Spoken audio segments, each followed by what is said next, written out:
الناس المره اللي فاتت في الكومنتات قالوا ان الفراخ بتاعتك دي مش فريش يا عم عادل. اوريها لكم بتتذبح اهي. ويقول لك بتحط ليه الني فوق والمستوي تحت؟ بط اهو. ليه الني فوق والمستوي تحت؟ احنا دي تسويتنا بقى. وادي الفراخ المشويه بتاعتنا اهي. جامده الحمد لله الحمد لله. جربتها كتير بصراحه. نحمد الله وعلى الدواق. الله عليك يا عم عادل. النهارده هنجرب الحمامه الشبح والبطه الشبح من عادل ابو سريح صاحب الفرخه الشبح اللي في الدرب الاحمر. فتعال اقول لك هل يستاهل فلوسك ولا لا. معاك حسام حسن، يلا بينا.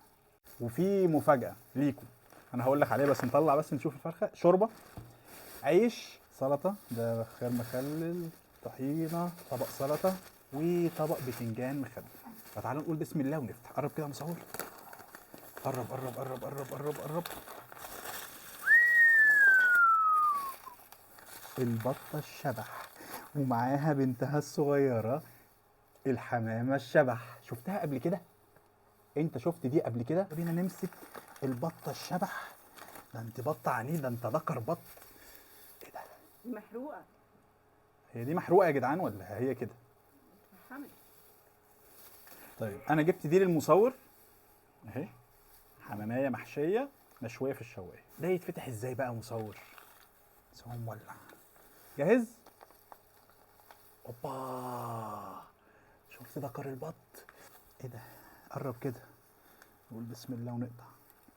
بص اللحم، بص اللحم. فنقول بسم الله، ودي اجمل لحظه انا بحبها. اول مره اجرب البطه الشبح من عادل ابو سريع الاصلي.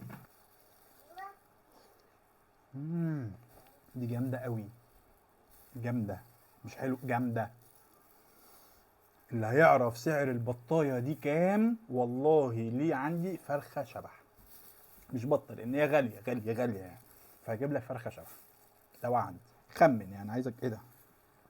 ده حاطط القنوه صايه، والله راجل محترم.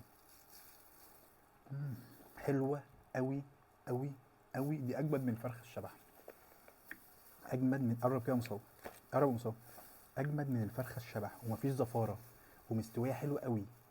ونفس التتبيله بتاعت الفرخه الشبح عاملها في البطه الشبح. تعالى بقى فرد الحمام ده انا مش ده انا جايبه للمصور فعلا. انا مش هجربه لان انا ماليش في الحمام، انا ماليش في الحمام نهائي. انا البطايه دي بجد بجد والله العظيم بجد عجباني جدا. فده عادل ابو سريع الاصلي اللي في الدرب الاحمر.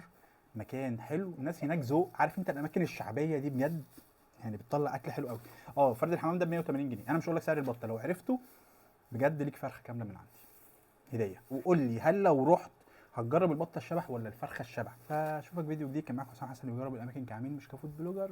سلام.